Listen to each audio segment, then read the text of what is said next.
Well, the storm moved into western Cuyahoga County just before 7 o'clock tonight. Our live team coverage continues now with News Channel 5's John Kosich, who was there to greet it. Yeah, Danita, fortunately, some of the energy we saw in those pictures from Monroeville and Lorain County dissipated as the storm moved in, but that's not to say it did not pack one heck of a punch. The line of storms ripped into Westlake at the tail end of the evening rush, quickly turning roadways into rivers. After a few minutes of rain,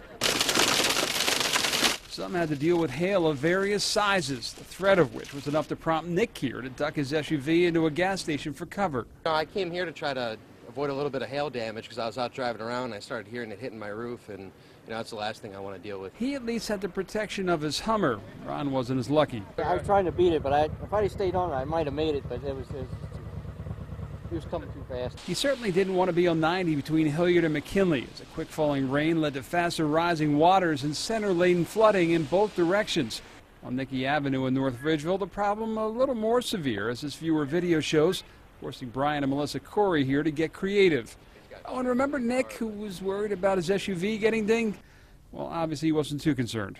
You were worried about hail? Yeah, just a little bit, but I mean, you got to make the best of it when it rains in Cleveland. What did you do? I just went, a little off-roading, a little mudding, just trying to make the best of things, have a little fun. I tell you what, it may have felt like you needed an off-road vehicle out there with some of the road closures that we had because of the flooding. ODOT even had to deal with both flooding and debris on some of their roads, all of which they hope to have open by the morning. Live in the newsroom, John Kosich, News Channel 5. All right, thank you very much, John.